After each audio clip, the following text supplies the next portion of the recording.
ఏంది ఎలక్షన్లు అయిపోయినాయి, మళ్ళీ ఇది అంతా అయిపోయింది, సీఎం అయిపోయినాడు, ప్రధాని అయిపోయినాడు, మంత్రులు అయిపోయినారు, అంతా అయిపోయినాడు, ఇంకా కేతిరెడ్డిని ఇంకా ఏంది చెప్తున్నాడు ఏందని.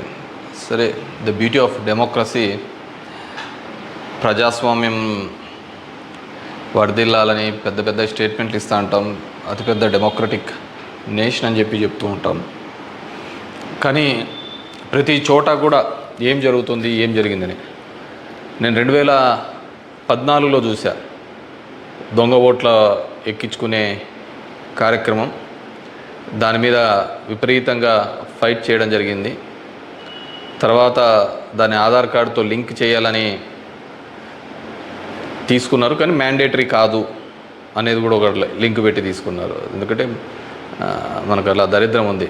గ్యాస్ సిలిండర్లు కావాలన్నా ఆధార్ కార్డుకి లింకు కావాలా, లేకుంటే ప్రతిదానికి ఆధార్ కార్డుతో ఉండాలి అని చెప్తారు. కానీ ప్రజాస్వామ్యాన్ని నిలబెట్టేది మాత్రం ఆధార్ కార్డుతో మ్యాండేటరీ కాదు అని చెప్పి ఇచ్చినారు. మరి మిగతా దానికందరికీ మ్యాండేటరీ ఎందుకైందో, దీనికి ఎందుకు ఖచ్చితంగా ఇవ్వాలి అనేది మాత్రం మరి ఆదేశించలేకపోయినాయి. సరే, వాటి మీద, దొంగ ఓట్ల మీద అదేవిధంగానే ఇప్పటికీ కూడా ప్రతి నియోజకవర్గంలో 10 నుంచి 20,000 30,000 వరకు దొంగ ఓట్లతోనే ప్రజాస్వామ్యం గెలుపోవటంను డిసైడ్ చేసే పరిస్థితులు ఉన్నాయి. కానీ నన్ను ఎట్లాగో ఎలక్షన్స్ అయిపోయినాయి, ఓడిపోవడం జరిగింది. కానీ దీనికి సంబంధించి ఏ విధంగా ప్రతి ఒక్కటి చోట కూడా ఈవీఎంస్ అనేది ఇప్పుడు పెద్ద క్వశ్చన్ మార్క్.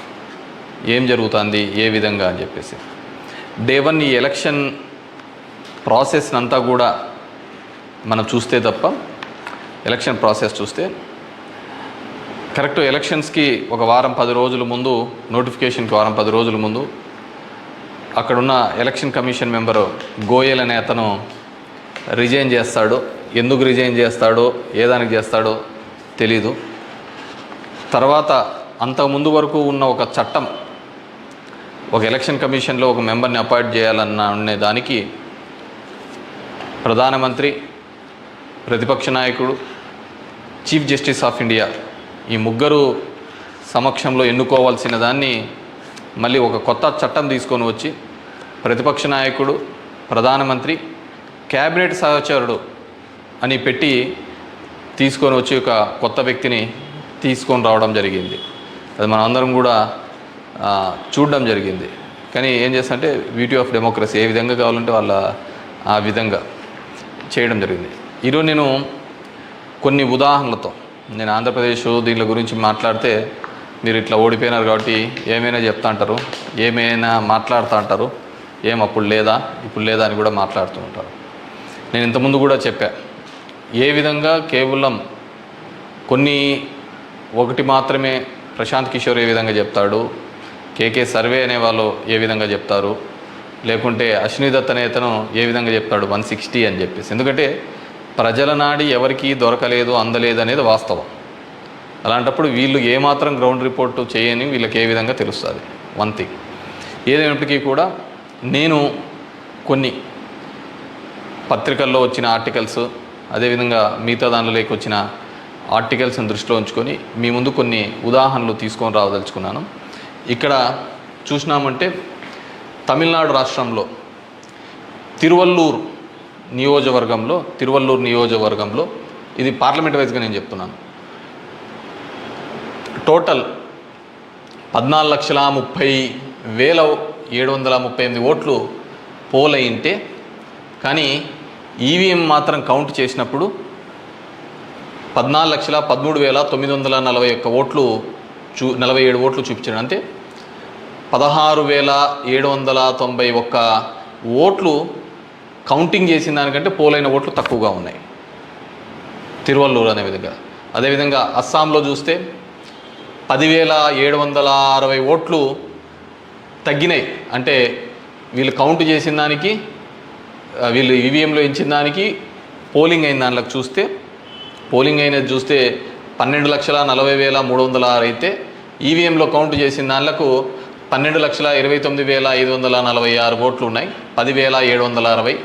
ఒడిస్సా ధనకల్ అనే చోట 11,93,460 ఓట్లు ఈవీఎంలలో పోలయింటే ఈవీఎంలు కౌంట్ చేసినప్పుడు మాత్రం 11,84,033 9,427.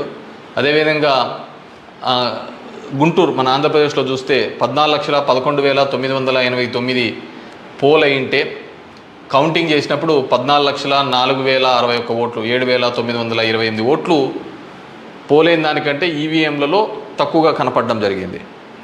అదేవిధంగా ఎక్సెస్ వచ్చినాయి, అంటే పోలైన దానికంటే ఈవీఎంలలో ఎక్సెస్ రావడం జరిగింది. ఆ సంఖ్య చూస్తే అస్సాంలో కరీంగంజ్ అనే చోట చూస్తే 11,36,538 ఈవీఎంలలో పోలయింటే ఎంచే టైంకి 11,40,349 అంటే 3,011 ఓట్లు పెరిగినట్టు కనపడినాయి. అదేవిధంగా ఒంగోలులో చూస్తే ఈ 13,99,707కి కౌంట్ చేసినప్పుడు 14,11,174 ఓట్లు. అదేవిధంగా ఒడిశా దాంట్లో బలాస్పూర్, మధ్యప్రదేశ్లో మండ్లా, అదేవిధంగా బీహార్లో బుక్సర్, ఇవన్నీ చోట పోలైన ఓట్ల కంటే ఈవీఎంలలో పెరిగిన ఓట్లు ఇవి. అదేవిధంగా ఇక్కడ పోలైన ఓట్ల కంటే ఇక్కడ తగ్గిన ఓట్లు. ఇది ఓవరాల్గా కూడా చెక్ చేసుకుంటే వచ్చిన విషయం. రెండో దానికి చూస్తే టోటల్ ఈ విధంగా చూస్తే దేశవ్యాప్తంగా 140 నియోజకవర్గాల్లో ఈ విధమైన ఓటు డిఫరెన్సెస్ జరిగినట్టు మొత్తం దీనిలో ఫామ్ 17సికి దీనిలో చెక్ చేసిన చోట మనము చూడడం జరిగింది. పైకెత్మ అదేవిధంగా ఈ విధంగా 16,000 ఓట్ల నుంచి ఈ విధంగా చేయడం జరిగింది. మే 25 ఈసీ రిలీజ్ చేసిన దాని ప్రకారము ఒక్క నిమిషం, ఇవన్నీ కూడా చిన్నవి మాక్ ఓటింగ్లలో జరిగినవి ఇవన్నీ అని చెప్పేసి వాళ్ళు చెప్పడం జరిగింది. ఇంకా ఏమంటే ఫామ్ 20 ఇంకా ఇంతవరకు ఆన్లైన్లో కూడా అప్లోడ్ కాలే. మామూలుగా ఇవన్నీ ఆన్లైన్లో అప్లోడ్ కావాల్సిన విషయం. ఎందుకో అవన్నీ చెప్పచ్చు, లక్షల మెజార్టీలలో వస్తున్నప్పుడు ఈ 1000, 2000, 3000 ఎందుకు ఈ విధంగా అని చెప్పేసి నేను దానిలో కూడా కొన్ని ఉదాహరణలు చెప్తాను. దీనిలో సంబంధించి చూస్తే మొదటిది ముంబై నార్త్ వెస్ట్ మహారాష్ట్ర దానికి సంబంధించి మొత్తం ఈవీఎంలలో పోలైన ఓట్లు 9,51,580 ఓట్లు మొత్తం పోలైనాయి. కానీ ఈవీఎంలు లెక్కేసినప్పుడు దాంట్లో 9,51,582 ఓట్లు ఈవీఎంలు మాత్రం కౌంటెడ్గా కనిపినాయి. అంటే ఆడ లెక్క చేసిన దానికి దీనిలకు సంబంధించి తేడా కనపడడం జరిగింది. కానీ అక్కడ ఏం జరిగిందంటే శివసేన యూబీటీ అభ్యర్థి డిఫీటింగ్ అమోల్ గజనాన్ అనే అతన్ని 48 ఓట్లతో మాత్రమే అక్కడ ఓడించడం జరిగింది. అదేవిధంగా సెకండ్ కేసులో చూసినాము అంటే జైపూర్ రూరల్లో రాజస్థాన్లో 12,38,818 ఓట్లు ఈవీఎంల ద్వారా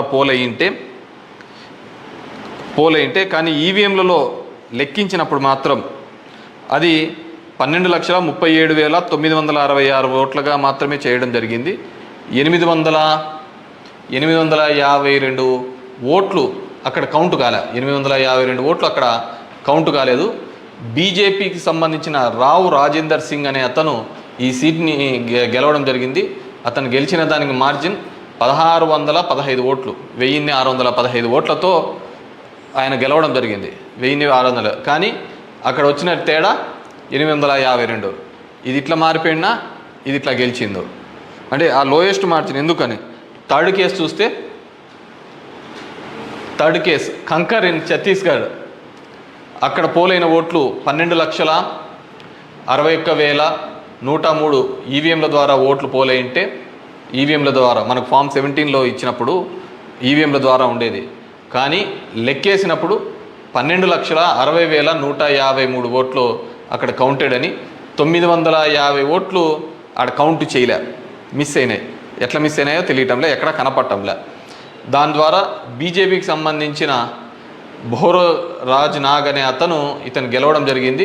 1884 ఓట్లతో గెలవడం జరిగింది ఇతను. Fourth case Farrukhabad in Uttar Pradesh.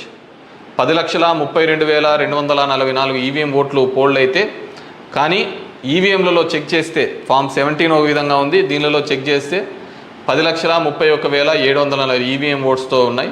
460 ఓట్లు కౌంట్ చేయలేదు. ముఖేష్ రాజ్పుత్ అనే అతను గెలిచినది 2,678 ఓట్లతో. ఇటు గెలుపోవటంలో కంటే మార్జిన్ కంటే అసలు ఈ ఓట్లన్నీ ఎక్కడికి పోతున్నాయి, ఎక్కడికి మిస్ అయిపోతున్నాయి. అండ్ ఈ కేసులలో చూస్తే ఇవి అసలు వీవీప్యాట్లను కౌంట్ చేయాలని, అదేవిధంగా 100% ఇవన్నీ మాల్ ఫంక్షన్గా జరుగుతున్నాయని చెప్పినా కానీ మార్జినల్ ఎల్లరని, అదేవిధంగా సర్ప్లస్ ఓట్లు ఎందుకు వచ్చినాయనే విషయాన్ని ఇంతవరకు కూడా ఎలక్షన్ కమిషన్ చెప్పలేకపోయింది. అదేవిధంగా పార్లమెంట్ వైజ్గా ఎక్కడ తగ్గినాయి ఏ విధంగా అని చెప్పేసి ఇంతవరకు ఒక స్టేట్మెంట్, ఒక రీజనబుల్ స్టేట్మెంట్ కూడా ఇవ్వలేకపోయింది. ఈవీఎంలలో ప్రతి దానిలోనూ కూడా ప్రతి పార్లమెంటుకు సంబంధించి ఈ విధంగా తక్కువ ఎక్కువ వచ్చినట్టు కూడా వాళ్ళు చూపించలేని పరిస్థితి. ఎందుకంటే ఇది గెలుపోవటంలో సంబంధించిన సమస్య కాదు. ఎలక్షన్ కమిషన్ ఇంకా ఫామ్ 20 అనేది అప్లోడ్ కాకపోవడం, ఎలక్షన్ కమిషన్ కేవలం ఒక 10 రోజుల ముందు ఎందుకు అతను రిజైన్ చేసినాడు, ఏ కారణాల వల్ల రిజైన్ చేసినాడు, ఎన్నుకునే పద్ధతిలో పాత పద్ధతిని తీసేసి కొత్త పద్ధతి ద్వారా ఎందుకు ఎన్నుకోవాల్సి వచ్చింది, ఎందుకు మిగతా వాళ్ళందరూ కూడా చాలా అర్లీగా ఇది 400 అని ప్రిడిక్ట్ చేస్తూ ఒక భావన చెప్పడం. మనం టీవీలలో కూడా చూసినామంటే ఆంధ్రప్రదేశ్లో 9:30-10 కల్లా కూడా అసలు కౌంటింగ్లో అనేది ఒక రీజనబుల్కి రానిదే 100, 150, 120 అని ప్రొజెక్ట్ చేసినారు. అసలుకు వైసీపీ సీట్లు 25 కంటే దాటి చూపిలా. అసలుకు మొదట అర్ధ గంటలోనే మొత్తం నియోజకవర్గం అంతా ఏ విధంగా చూపిస్తారు, మొత్తం రాష్ట్రం అంతా ఏ విధంగా రిప్రజెంట్ చేస్తారు. సో ఆ విధంగా రిప్రజెంట్ చేయడానికి ఏంటంటే బేసిక్గా అక్కడున్న ఏజెంట్లు కావచ్చు, అధికారులు కావచ్చు, వన్ సైడెడ్గా పోవడం కోసం ఆ విధంగా చేసినారు. ఆ విధంగానే ఉండడంతో ఆల్మోస్ట్ వాళ్ళందరూ కూడా 10:30 నుంచి బయటికి రావడం మొదలుపెట్టినారు. ఏం జరిగింది అనేది అసలు ఎవరికే కానీ అర్థం కాలేదు. టీవీలలో చూసినాము అంటే అసలు 8:30 అంటే 9:30 కల్లా 100-150 సీట్ల లేక వచ్చేసినాయని ఎలివేషన్స్ అన్నీ ఇవ్వడం జరిగింది. సో ఏ విధంగా మీడియా ఎలక్షన్ కమిషన్ వెబ్సైట్లలో పెట్టలేదు, అక్కడ ఆ విధంగా ప్రాజెక్టు కాలేదు. కానీ వీళ్ళే మొదటే చేయడం వల్ల ఏంటంటే దానివల్ల ఏజెంట్లు అక్కడ నుంచి వెళ్ళిపోతారని చెప్పేసి, అదేవిధంగా ఉద్యోగస్తులందరూ కూడా వన్ సైడెడ్గా జరిగిపోతే ఏజెంట్లు అందరూ పోయినారంటే వీళ్ళు రాసుకునేదే రాత అయిపోతుంది కదా. సో ఆ విధంగా అబ్జల్యూట్ మెజారిటీస్ ఇదైతే అంటది. అదేవిధంగా సో ఇదంతా కూడా మనం నిజమైన ప్రజాస్వామ్యంలో దొంగ ఓట్ల మీద ఉన్నామా, లేకుంటే ఈవీఎంలో మిషనరీస్ మీద పనిచేస్తున్నామా, నాకు ఓడిపోయినానని నేను బాధతో కాదుగా చెప్తున్నానని కానీ అందుకే నేను ఆంధ్రప్రదేశ్ స్టేట్ గురించి ఎక్కడ చెప్పలే. దేశంలో జరిగినది వివిధ దీనిలలో చెప్పినది. ప్రశాంత్ భూషణ్ కూడా ఆయన సీనియర్ లాయర్గా కూడా ఆయన కూడా పోరాడుతున్న సందర్భం చూసాం.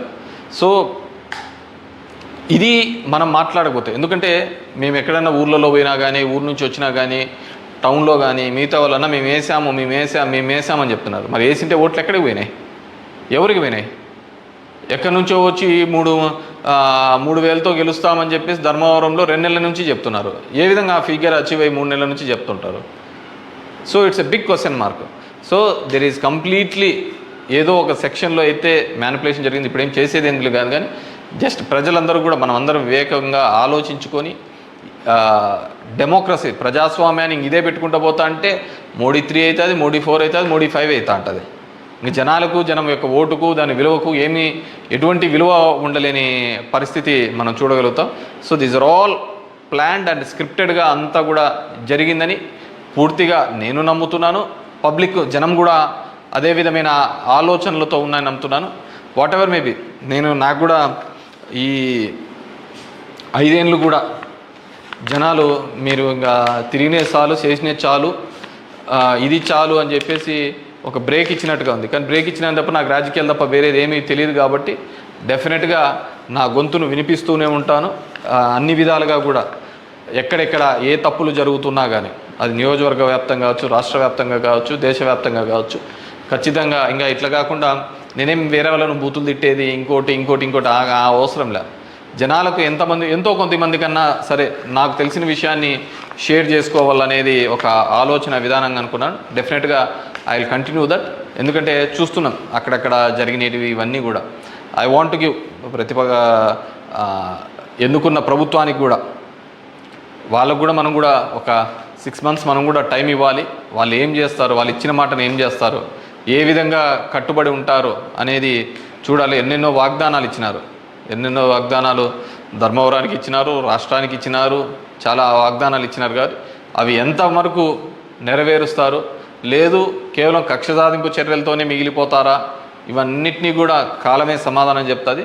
సో అప్పుడు end of the day who is the best అనే పద్ధతికి మనం అందరం కూడా మాట్లాడుకుంటామని చెప్పేసి తెలియజేసుకుంటూ, ఈ ఈవీఎంస్లో జరిగిన ప్రతి ఒక్కటి కూడా మీ దృష్టికి తీసుకొని రావాలనే ఒక ఆలోచన. నాకు తెలిసిన డిఫరెంట్ పేపర్లలో ఆర్టికల్స్ డిఫరెంట్ వాళ్ళు ఇచ్చిన ఇన్పుట్స్ ప్రకారం నేను చెప్తున్నాను. సో ప్రతి ఒక్కరికి ఓటు హక్కు కల్పిస్తానన్న ఈసీ మరి ఇన్ని టోటల్ ఓట్లు వేసిన దానిలో చూస్తే దేశవ్యాప్తంగా 362 నియోజకవర్గాల్లో 5,54,598 ఓట్లు మిస్ అయినాయి, కనపడటం లేదు. అది అంటే అది హెచ్చు తగ్గుల్లో కావచ్చు, దీనిలో కావచ్చు, కరెక్ట్గా రాకుండా అన్ని ఓట్లు మిస్ అయినాయి. మరి ఈ ఓట్లని ఎక్కడికి పోయినాయి? సో ఇదే పద్ధతిలోనే మొత్తం నడవాల్సిన పరిస్థితే అనేది కూడా మనమందరం కూడా ప్రజాస్వామ్యంలో ఉన్న ప్రతి ఒక్కరు కూడా మనమందరం కూడా ఆలోచించుకొని భవిష్యత్తులో దీని మీద మాట్లాడకపోతే నిశ్శబ్దంగా ఉన్నాము, వచ్చింది మన గవర్నమెంట్ ఎగలాడదామని, ఇంకోటి వచ్చింది ఇది అని చెప్పేసి వాళ్ళు చేసినారు. సరే, సదరన్ పార్ట్ ఆఫ్ ఇండియాలో కొత్తగా తీసుకొని వచ్చినారు, కులం మతం అనే దాని మీద రాజకీయం తీసుకొని వచ్చినారు. కానీ ఇవన్నిటినీ కూడా ఆలోచించాలి. డెమోక్రసీని మళ్ళీ మనమందరం కూడా నిలబెట్టాలి అంటే కూడా ఇవన్నిటినీ కూడా ప్రజలు ఆలోచించుకొని వారి గలం ఇప్పి వారందరూ కూడా వీటి మీద మాట్లాడాల్సిందిగా కోరుతున్నాను. Thank you.